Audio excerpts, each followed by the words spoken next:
வெண்பருத்தி நூலெடுத்து வாய் வெடிச்ச பூவெடுத்து நான் அணிஞ்சிட தொடுத்து வச்ச நடினமான மாலை இது.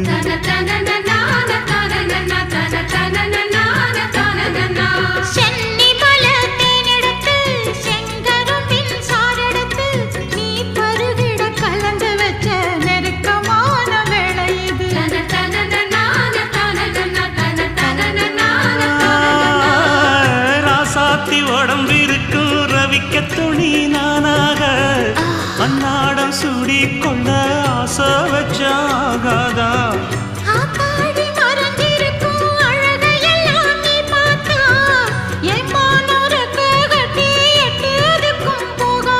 அடிச்சி சக்கரையே எட்டி நீயும் நிக்கிறியே நான் ஏங்கி ஏங்கி பார்க்கிற போறாங்க.